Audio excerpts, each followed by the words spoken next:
आदरणीय दर्शकवृन्द नमस्कार। AP talk टाइममा स्वागत छ। म नीरज राज जोशी। जनता समाजवादी पार्टी अन्ततः दुईवटा चिरामा विभाजित हुने निश्चित भइसकेको छ। हिजो मात्रै उपेन्द्र यादव पक्षको वीरगञ्जमा चलेको केन्द्रीय समितिको विस्तारित बैठकले 9 जना नेतालाई पार्टीबाट निष्कासन गरेसँगै जनता समाजवादी पार्टी विभाजन भएको भन्नु अतियुक्ति नहोला। अर्कोतर्फ डाक्टर बाबुराम भट्टराई नेतृत्वको जसपाको पक्ष अब नयाँ पार्टी गठन गरेर अगाडि बढ्ने मुडमा देखिन्छ। हिजो 2077 वैशाख 11 मा तत्कालीन समाजवादी पार्टी र राष्ट्रिय जनता पार्टी नेपाल बीच एकीकरण भएको र त्यसपछि जनता समाजवादी पार्टी निर्माण भएको यो करिब 2 वर्ष पुग्ने लाग्दा पार्टी पुनः विभाजनको संघारमा या विभाजन भएको छ। यो विभाजनले के कुराको संकेत गर्दैछ? हिजो कांग्रेस र एमालेलाई धुलो चटाउने भनेर यी दुईवटा पार्टी एकता भएका थिए र आज त्यो स्थिति रह्यो या रहेन। अब बाबुराम भट्टराई पक्ष कसरी अगाडि बढ्छ र आउँदै गरेको सङ्घ र प्रदेशको निर्वाचनमा उनीहरूको रणनीति के रहन्छ? आज हामी यिनै विषयसँग सम्बन्धित रहेर यो बसाइमा कुराकानी गर्ने प्रयासमा रहनेछौँ। हामीसँग हुनुहुन्छ विभाजनको औपचारिक घोषणा हुन बाँकी जनता समाजवादी पार्टीका केन्द्रीय कार्यकारिणी सदस्य जसपा नेता डम्बर खतिवडा। उहाँले कार्यक्रममा स्वागत गर्ने अनुमति चाहन्छु। यहाँलाई स्वागत छ। धन्यवाद, नमस्कार। जुन उद्देश्य, जुन विचार र जुन लक्ष्य र गन्तव्य लिएर तपाईहरुले नयाँ शक्ति पार्टी गठन गर्नुभयो, नयाँ शक्ति पार्टी हुँदै तपाईहरु संघीय समाजवादी, त्यसपछि तपाईहरु जसपा, ती उद्देश्यहरू के मानेमा पूर्ति भएनन् र के मानेमा हिजो तपाईहरु संगठित हुनुभएको थियो या एकता गर्नुभएको थियो र आज पुनः तपाईहरु कुन अर्थमा र कुन लक्ष्य र कुन गन्तव्यका लागि विभाजित हुनुभयो? थोरै तपाईले नयाँ शक्तिदेखिकै कुरा उठाउनु भएको हुनाले म त्यतिखेरकैबाट अलिकति थोरै जोड्न चाहन्छु।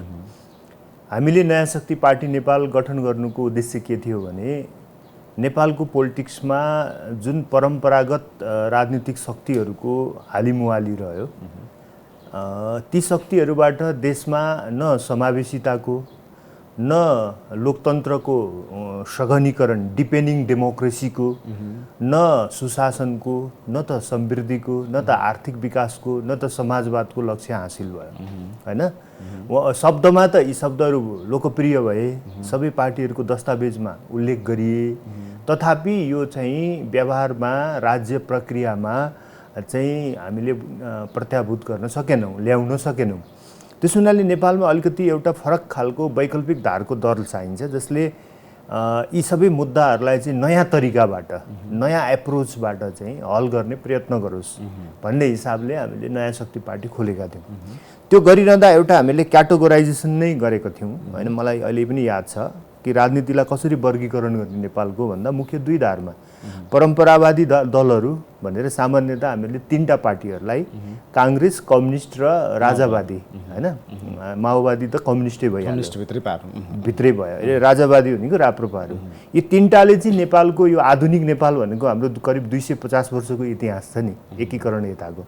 यो अवधिमा सरकार चलाइसकेका, सरकारको नेतृत्व गरिसकेका या उनीहरूको सोच अनुसार कस्तो बजेट बन्छ, कस्तो राज्य बन्छ, कस्तो सिस्टम बन्छ भनेर चाहिँ व्यवहारबाट हेर्न पाइसकेकोहरूलाई हामीले कन्भेन्सनल, हैन, परम्परावादी दलहरू भनेका थियौँ। र बाँकी सबैलाई हामीले चाहिँ अल्टरनेटिभ पोलिटिक्सका या वैकल्पिक राजनीतिका चाहिँ फरक फरक अभ्यासहरू भनेका थियौँ।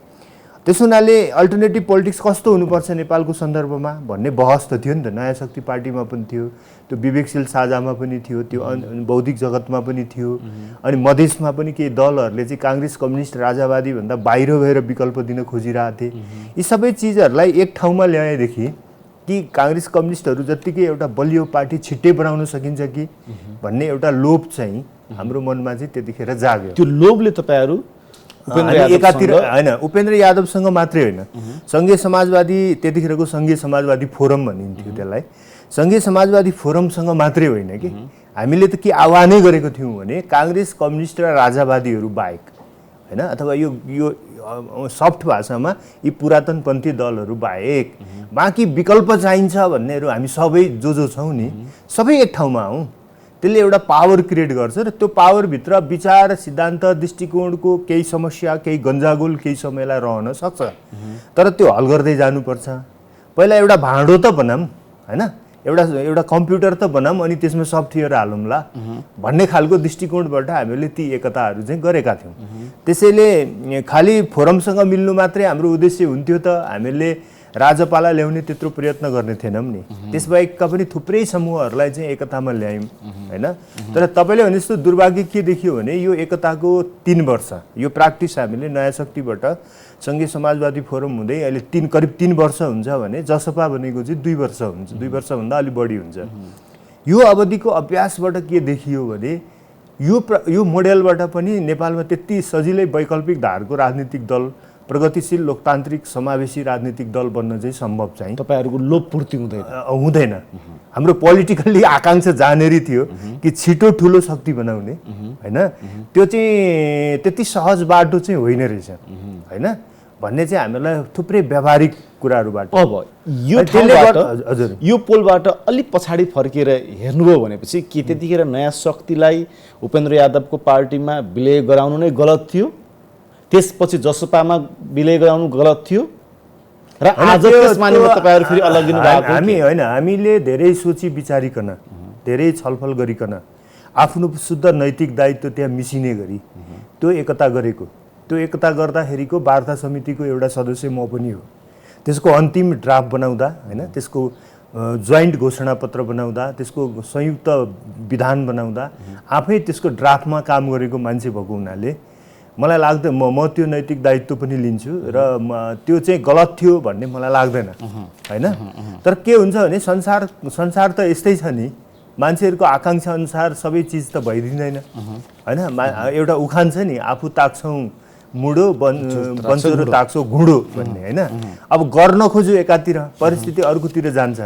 फेरि राजनीति भनेको यस्तो चिज पनि होइन कि यो एक्लै बसेर एकदम शुद्धतावादी भन्छ नि होइन, एक्लै बसेर म शुद्ध मान्छे हुँ राम्रो मान्छे हुँ मैले भने जस्तो संसार भइदियोस् भनेर कल्पना गरेर हुने चिज पनि होइन।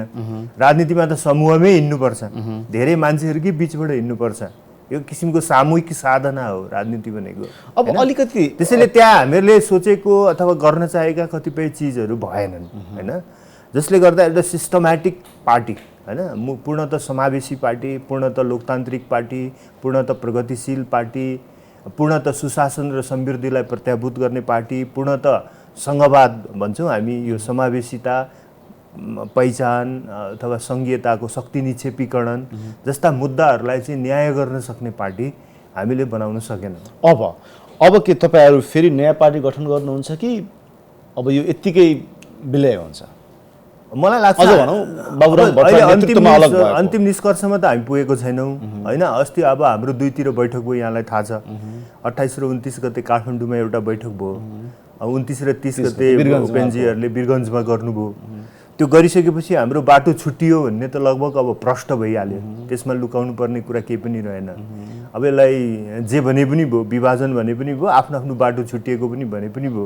सँगसँगै यसपालि त हाम्रो एउटा भद्र सहमति जस्तो कि नेपालमा पार्टीहरू टुट्दाखेरि जे जति एकअर्कालाई गाली गरागर गर्ने होइन हुन्छ, अब त्यो पनि नगर्ने भन्ने पनि छ। त्यो त तपाईँहरू पक्षको या बाबुराम भट्टराई पक्षको कमजोर उपस्थिति पार्टीभित्रका कारणले यो भद्र सहमतिलाई त्यसरी व्याख्या गरियो भन्ने छ नि होइन? त्यस्तो पनि होइन, धेरै साथीहरू अहिले न्युट्रल पनि हुनुहुन्छ हाम्रो होइन।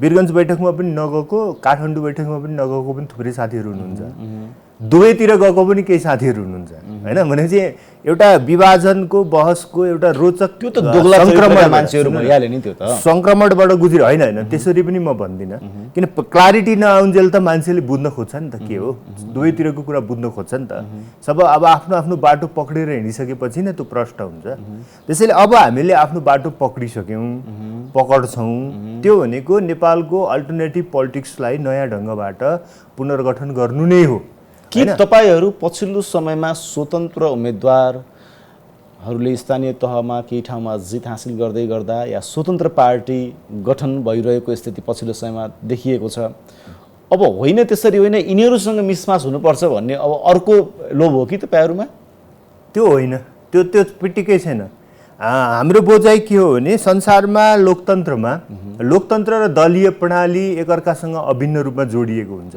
तपाईँ संसारमा मलाई यस्तो डेमोक्रेसी देखाइदिनुहोस् त्यो पार्टी लेस होस् हैन पार्टी बिनाको लोकतन्त्र भन्ने चाहिँ मैले अहिलेसम्म देखेको छैन कतिपयले पञ्चायतलाई निर्दलीय लोकतन्त्र भन्थे किनभने पञ्चायतमा पनि चुनाव लड्न पाइन्थ्यो हुन्थ्यो तर त्यसको लिमिटेसन के थियो भने त्यसको चाहिँ सार्वभौम सत्ता त जनतामा हुन्थेन नि त हैन सार्वभौम सत्ता त राजामा हुन्थ्यो सार्वभौम सत्ता राजामा हुने बित्तिकै त्यसलाई डेमोक्रेसी भन्न मिल्दैन अब नि डम्बर सर तपाईहरू सधैँ यो अल्टरनेट शक्ति भनेर कहिले जुट्ने कहिले छिन्नभिन्न हुने यही प्रक्रियाबाट गुज्रदै जाने हो भनेपछि तपाईहरूलाई र तपाईको संगठनलाई जनताले किन विश्वास गर्ने के आधारमा विश्वास गर्ने तपाईको पछि किन लामबद्ध जनतामा पर्न गएको भ्रम हैन जनतामा उत्पन्न भएका आशंका जनतामा सिर्जना भएका प्रश्नहरूको त हामीले सम्मान गर्नुपर्छ त्यो तपाईहरूले छर्नु भएको हो छर्ने आफैले त्यसको लागि हामी जिम्मेवार छौँ भने हामी नै क्षमा प्रार्थी पनि छौँ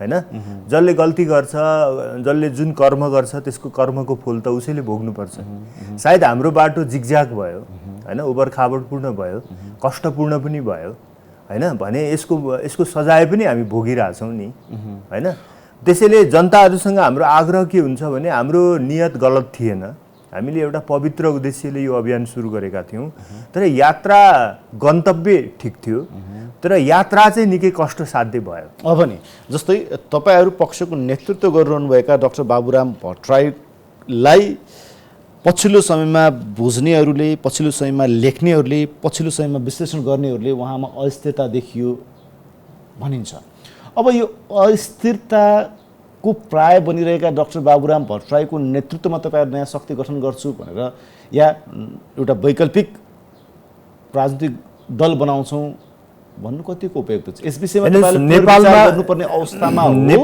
कि के नेपालमा पुस्तान्तरणको बहस पनि छ हैन उहाँ पनि अघिल्लो पुस्ताको नेता नै हो हैन र अल्टरनेटिभ पोलिटिक्समा नेतृत्व हस्तान्तरणको पद्धति के हो हैन त्यो किन अल्टरनेटिभ पोलिटिक्सको त एउटा महत्त्वपूर्ण पाटो भनेको त जहिले पनि अन्तरपार्टी लोकतन्त्र र नेतृत्व हस्तान्तरणको प्रक्रिया पनि हुन्छ त्यहाँ हैन त्यसैले यो बहस पनि यो आन्दोलनमा छ उठ्छ र यो बहसको पनि यथोचित उत्तर चाहिँ डाक्टर भट्टराईले दिनुपर्छ दिँदै पनि हुनुहुन्छ केही अगाडि उहाँको कान्तिपुरमा एउटा लामो इन्टरभ्यू छापिएको थियो र त्यसमा पनि उहाँले यो प्रश्नलाई छुनुभएको छ कि म चाहिँ जिन्दगीभर चाहिँ नेतृत्व गर्ने भन्ने संस्कृतिको पक्षधर बन्ने छैन एउटा उपयुक्त अवसरको पर्खाइमा छु भन्ने खालको तपाईहरूका लागि उहाँ पोस्टर हो त्यसो भने मैले त के भन्ने गरेको छु भने उहाँसँग पनि व्यक्तिगत रूपमा पनि भनेको छु मैले दुईटा उदाहरण दिएर उहाँसँग कुरा गरेँ यो बिचमा एउटा चाइनाको देङ स्याओपिङको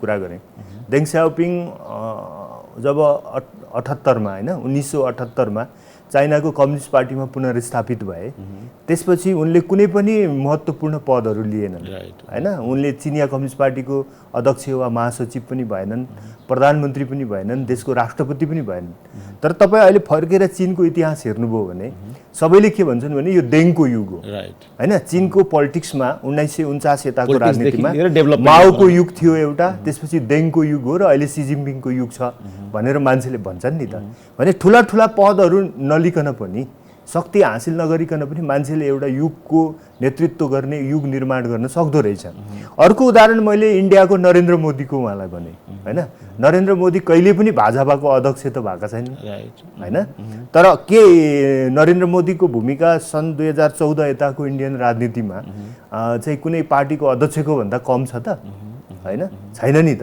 त्यसो हुनाले यो मोडालिटीको बारेमा पनि हामीले सोच्नुपर्छ। अब नै त्यो मोडालिटीमा तपाईँहरू जाँदै गर्दा त्यस पछाडिको शक्ति त तपाईँहरूले बनाउनु पर्यो नि त। होइन मैले यो बहस हामीभित्र सुरु भएको छ होइन। डाक्टर भट्टराई यो आन्दोलनबाट तुरुन्तै निस्किने, बाहिर जाने, विश्राम लिने या सन्यास लिने भन्ने कुरा त अहिले छैन होइन। त्यसरी अतिरञ्जित भएर पनि यसलाई बुझिदिनु भएन। यो मुभमेन्टलाई अहिले पनि एउटा छाता व्यक्तित्व, एउटा ठुलो वटवृक्षको रूपमा उहाँको भूमिकाको आवश्यकता छ। तर त्यसको लागि एउटा सानो समूहको पनि कार्यकारी अध्यक्ष नै भइरहनुपर्छ या अलिक बृहत आकारबाट उहाँले इनिसिएसन लिनुपर्छ भन्ने चिजको चाहिँ एउटा महत्त्वपूर्ण हुन्छ। सायद नेपालको सन्दर्भमा उहाँ माओवादी आन्दोलनबाट आउनुभयो, तर मलाई के लाग्छ भने उहाँ प्योर माओइस्ट होइन। जस्तो चाइनामा पनि तपाईँ हेर्नुहोस्, देङ स्याओपिङ चाहिँ कम्युनिस्ट पार्टीबाट माओवादी आन्दोलनबाटै आएका थिए नि त। चाइनाको कम्युनिस्ट आन्दोलन पनि माओवादी नै आन्दोलन थियो त्यो होइन। तर पछि उनले माओको युगलाई जसरी सिफ्ट गराए र एउटा दरिद्र चाइनालाई एउटा आधुनिक समृद्ध चाइना बनाउनको लागि जुन रोल गरे मोडर्नाइजेसन मार्फत, रिफर्म मार्फत, नेपालमा पनि माओवादी आन्दोलनबाट आए पनि डाक्टर भट्टराईको भूमिका चाहिँ माओको जस्तो हुँदैन भन्ने मलाई लाग्छ। देङको जस्तो हुन्छ या हुनुपर्छ भन्ने चाहिँ। त्यसो हुनाले उहाँको लिडरसिप मोडेल पनि माओको जस्तो हुनु भएन कि मर्ने बेलासम्म अध्यक्षकै पदमा रहेर मर्ने होइन। उहाँले आफ्नो व्यक्तित्व, आफ्नो राजनीतिक करियर एउटा र्याडिकल कम्युनिस्ट विचारधाराबाट जो माओ सेतुङ या एउटा जनवादी क्रान्तिबाट या सशस्त्र क्रान्तिबाट उहाँ र्याडिकल कम्युनिस्ट भनौँ न आजको सन्दर्भमा, अब त्यो व्यक्ति टोटली डेमोक्रेट भएर फेरि त्यही जनतामा गएर म हिजोको र्याडिकल कम्युनिस्ट आजको र्याडिकल डेमोक्रेट अब अझ भनौँ भने चाहिँ अबको डेभलपमेन्टको मसिया भनेर कसरी विश्वास गर्ने जनताले? जनताले विश्वास गर्नु नगर्नु त जनताको कुरा हो होइन। हामीले विश्वास गर्नुहोस् है भनेर एकदम इन्फोर्स त गर्नु, त्यो विश्वास गर्नु भएन भने, जनताले गरेनन् भने तपाईँहरूले गरिरहेको परिकल्पना, पुरा गर्न खोजेको लक्ष्य, गन्तव्य कसरी पुरा हुन्छ? पछिल्लो समय नेपालमा यो समृद्धिको न्यारेटिभ्स, पोलिटिकल भाष्य डाक्टर भट्टराईकै नेतृत्वमा निर्माण भएको हो होइन। पछि तपाईँको केपी ओलीको सरकारले, नेकपाले पनि, नेकपा त वर्गीय आन्दोलन गर्ने, समाजवादी क्रान्ति गर्ने, सर्वहारा राज्य ल्याउने, नयाँ जनवादी क्रान्ति गर्ने भन्ने पार्टी थियो नि त। उनीहरूको न्यारेटिभ्स त सुशासन समृद्धि त उनीहरूको न्यारेटिभ्स होइन, समावेशिता त उनीहरूको न्यारेटिभ्स होइन। त्यसो भन्नुभयो भनेपछि आजलाई म नेकपा माओवादी केन्द्र र नेकपा एमाले बीच एकता हुँदै गर्दा त्यसको अघिल्लो दिनसम्म डाक्टर बाबुराम भट्टराई पनि त्यहीँ गएर हात उठाउने लहरमा हुनुहुन्थ्यो भनेर म त कसरी तपाईँले? त्यो एउटा ठुलो मिस्टेक थियो, त्यहीँबाट हाम्रो नयाँ शक्तिको इमेज बिग्रियो भन्ने मलाई लाग्छ। मलाई भन्नुहुन्छ भने नयाँ शक्तिको अभ्यासबारे त्यो बिग्रेको इमेज सुधार्न नपाउँदै र तपाईँहरू नयाँ पार्टी बनाउँछु भनिरहँदाखेरि फेरि उपराष्ट्रपतिको कार्यालयमा माओवादी अध्यक्ष प्रचण्ड र बाबुराम भट्टराई बीचको भेटले तपाईँहरूले बनाउने नयाँ पार्टीको इमेजलाई राम्रो बनाउँछ? भेटघाट त राजनीति, सुन्नु न, त्यो पोस्टर ठिक थिएन भन्ने लाग्दैन तपाईँलाई? अब मलाई लाग्दैन, किनभने लोकतान्त्रिक देशको फरक फरक पार्टीको फरक फरक नेताहरू बीच होइन विभिन्न राष्ट्रिय इस्युहरूमा, विभिन्न परिस्थितिहरूमा छलफल हुनु, भेटघाट हुनु, के विचार विनिमय हुनु होइन, आइडियाहरू सेयरिङ हुनु, यो चाहिँ कुनै ठुलो अन्यथा हो भन्ने मलाई लाग्दैन। तर भेटघाट हुँदैमा कोही कतै जाँदैछ भनेर जुन आशंका गर्ने हाम्रो प्रचलन छ होइन, सायद त्यो पुष्टि नहुन्जेल त्यो भन्नु हुँदैन भन्ने लाग्छ। होइन, किनकि मैले यो प्रश्न तपाईँसँग किन गरेँ भन्दा तपाईँ डाक्टर बाबुराम भट्टराईसँग नजिक हुनुहुन्छ। तपाईँले अस्ति मात्रै काठमाडौँमा भएको तपाईँहरूको विस्तारित बैठकमा तपाईँले दिएको अभिव्यक्तिलाई डाक्टर बाबुराम भट्टराईले निकै मार्मिक अभिव्यक्ति डम्बर खतिवडाले दिनुभयो भनेर उहाँले प्रशंसा पनि गर्नुभयो। यस मानेमा पनि तपाईँ उहाँसँग निकट हुनुहुन्छ भन्ने कुरा बुझियो। अर्कोतर्फ नयाँ शक्ति सँगसँगै तपाईँ पनि उहाँ सँगसँगै यहाँसम्म आइपुग्नु भएको छ। चर्चा र विभिन्न आकलनहरूलाई हेर्ने हो भने र विभिन्न सार्वजनिक कार्यक्रममा डाक्टर बाबुराम भट्टराईले, डाक्टर प्रचण्डले र अरू माधव कुमार नेपालले या अरू नेताहरूले भनेका अभिव्यक्तिहरू जुन समाजवादी आन्दोलनको कुराहरू आइरहेको छ नि, समाजवादी एउटा पार्टी या विचारलाई अगाडि बढाउने भनेर, त्यसमा तपाईँहरू फेरि सिफ्ट हुन खोज्नु आयो कि के? त्यसमा एकदम प्रश्न होस् है, म एकदमै तपाईँले महत्त्वपूर्ण प्रश्न उठाउनु भयो। त्यो कुराको प्रश्न गर्न चाहन्छु। हाम्रो धार भनेको, हाम्रो राजनीतिक धार भनेको अल्टरनेटिभ पोलिटिक्स नै हो। त्यसमा अब कसैलाई कुनै भ्रम पर्नु जरुरी रहेन। पोलिटिक्स न विथ तपाईहरु त्यो भनेको पुरातनवादी त्यो भनेको के हो? अल्टरनेटिभ पोलिटिक्स भनेको बेसिकली नेपालमा के बुझिन्छ भने संघवाद र समावेशितालाई अझ गहिरो बनाउने, लोकतन्त्रलाई संसदीय लोकतन्त्रबाट सहभागितामूलक लोकतन्त्रमा परिणत गर्ने, अन्तर पार्टी लोकतन्त्रलाई डाइरेक्ट डेमोक्रेसीमा ढाल्ने हैन, अनि सुशासन प्रत्याभूत गर्ने र समृद्धिको पनि तपाईको समतामूलक र समन्यायिक समृद्धि, दिगोपन सहितको समृद्धिको न्यारेटिभ्समा हिँड्ने हैन, र वैज्ञानिक मानवतावादी विश्व दृष्टिकोण अपनाउने राजनीतिक आन्दोलन, वैचारिक आन्दोलनलाई हामीले वैकल्पिक राजनीति भनेको। अब अहिले तपाईले भन्नुभएको यो जुन समाजवादी केन्द्र भनेको चाहिँ के हो त भनेर भन्दाखेरि, समाजवादी केन्द्र भनेको त के हो भने, समाजवाद त हाम्रो नेपालको संविधानमा त उल्लेख छ भने त्यो त सबैको संवैधानिक दायित्व भयो हैन। सबै पार्टीहरूको जो पार्टी भन्ने गन्तव्य नै भयो भनौँ न, गन्तव्य भयो, त्यो हाम्रो संवैधानिक कर्तव्य भयो हैन।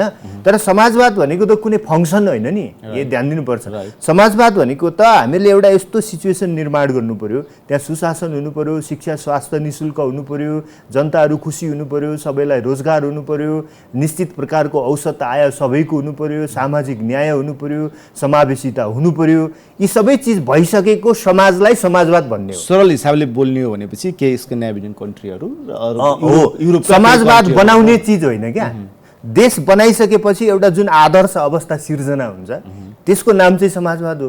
त्यसैले समाजवाद शब्दसँग त हामी यसलाई कुनै एलर्जी पनि छैन, कुनै ऊ पनि छैन, हाम्रो शुद्ध कार्यभार हो। त्यसमा तपाईहरु मिसिन अन्तर होइन। अब म आउँदैछु र संगठन अहिले हामीले प्रस्तावित गरेको कुरा चाहिँ के हो भने, देशमा एउटा कांग्रेस भन्ने ठुलो पार्टी छँदैछ, अरूसँगको एलायन्समा जानु हुँदैन, गठबन्धन गर्नु हुँदैन भनेर त्यहाँ शेखर कोइराला, गगन थापाहरूले एउटा ठुलो बहस चाहिँ शेरबहादुर देउपामाथि, रामचन्द्र पौडेलमाथि चाहिँ प्रेसर दिइरहनु भएको छ।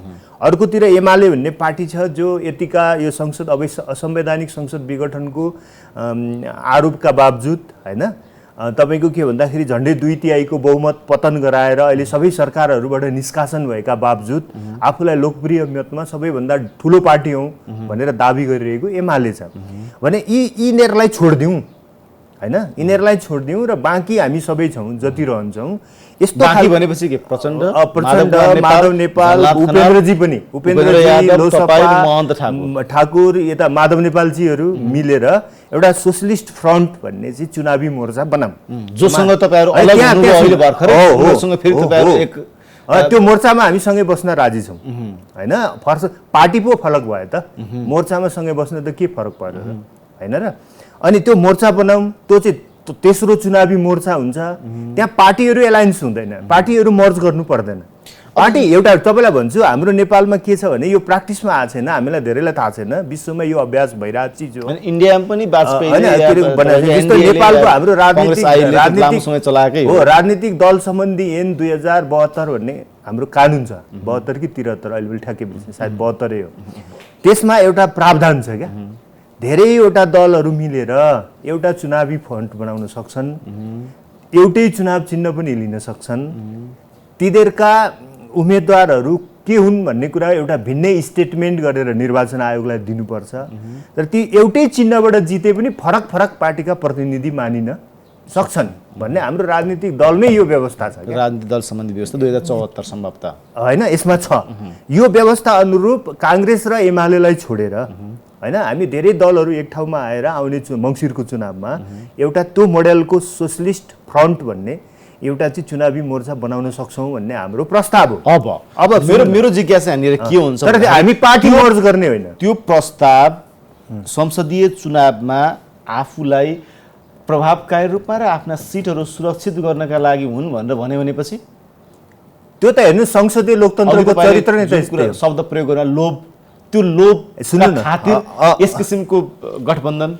अब के छ भने तपाईले किन जस्तो भन्नुस्, साउथ अफ्रिका नेसनल मण्डेलाको देश, त्यहाँ साउथ अफ्रिका नेसनल कांग्रेस भन्ने एउटा छ, त्यही पार्टी नै मण्डेलाको पनि पार्टी थियो, उहाँ राष्ट्रपति त्यहीबाट हुनुभएको। त्यो पार्टी पनि त्यो मोडेलको छ हैन। इन्डियामा तपाईले हेर्नुहुन्छ भने एनडीए र यूपीए भन्ने कन्स्ट्यान्ट गठबन्धनहरू छन् हैन। हामीले जस्तो चाइनामा हेर्नुभयो भने त गठबन्धन गर्नु पर्दैन नि कि त्यहाँ चुनाव पनि हुँदैन सिंगल पार्टी भन्छ। त्यही पोलिटिकल प्र्याक्टिसेसहरू कसैको रहरमा मात्रै डिपेन्ड गर्दैन नि त। त्यो देशको संवैधानिक कानुनी प्रबन्धनहरू कस्ता छन्, राजनीतिक प्रणाली कस्तो छ। हाम्रो त संसदीय लोकतन्त्र हो। तपाईँ बेलायतमै हेर्नुहोस् न, संसदीय लोकतन्त्रमा त्यहाँ चाहिँ मुख्य 3टा पार्टीहरू होइन, तपाईँको मुख्य 2 भन्नुहोस्, लेबर र कन्जर्भेटिभ। थर्ड पार्टी छ लिबरल डेमोक्राट्स भन्ने। बहुमत नपुगिरहेको बेला कन्जर्भेटिभले कहिले लिबरल डेमोक्राट्सको, कहिले लेबरले चाहिँ सपोर्ट गरिरहेको हुन्छ। तपाईहरु पनि थर्ड अलायन्स गरेर थर्ड हाम्रो व्यवस्था अहिले सत्तासँग बार्गेनिङ गर्न सहज होस्। त्यो मात्रै नभन्नु न, हाम्रो संवैधानिक हाम्रो संसदीय व्यवस्थाले सिर्जना गरेको बाध्यता पनि त हो यो। किनभने ठुला पार्टी नै छैनन् के नेपालमा। मेरो भनाइ के हो भने कांग्रेस ठुलो पार्टी हो भने उसले 51% मोर देन भोट ल्याएर देखाओस् न त। अहिलेसम्म कांग्रेसको हिस्ट्रीमा 15 सालदेखि यता 11वटा कसैले पनि ल्याएको छैन लगभग। हो ल हो, त्यहाँनेरि एउटा जस्तो एमाले अहिलेसम्म 51% भोट ल्याएको छैन भने ऊ कसरी मेजोरिटारियन पार्टी हो त। हाम्रो भनाइ के हो भने भोटको मेजोरिटी त आउट अफ लार्जेस्ट पार्टी छ भने डेमोक्रेसीमा त्यो भोटलाई छिरलिएर किन खेर जान दिने। मेरो अन्तिम जिज्ञासा, तपाईहरुको नयाँ पार्टी निर्वाचन आयोगले प्रदेश र प्रतिनिधि सभाको निर्वाचनको मिति घोषणा गरे सँगसँगै हुन्छ या कहिले हुन्छ? अब त्यो त अहिले होमवर्कमा छ, गृह कार्यमा छ, केही दिन टाइम लाग्न सक्छ। अब पार्टी दर्ताको लागि अहिले त्यस्तो समयको चाप छैन जस्तो मलाई लाग्छ। किनभने निर्वाचन घोषणा भइसकेपछि पनि निर्वाचन आयोगले एकपल्ट दल दर्ता गर्ने समय दिने होइन त्यो चलन छ नेपालमा। सायद अब यसपल्ट पनि देला। त्यसो हुनाले अहिले हामी गृह कार्यको चरणमा भएको हुनाले त्यस्तो धेरै अहिले भनिहाल्नुपर्ने केही छैन। हस्, तपाईको समय र संवादको लागि धन्यवाद। दर्शकबिन्दु आउनुहुन्थ्यो जनता समाजवादी पार्टीका नेता डम्बर खतिवडा। आजको एपी टक टाइमको समय सकेको छ, बिदा दिनुहोस्। नमस्कार।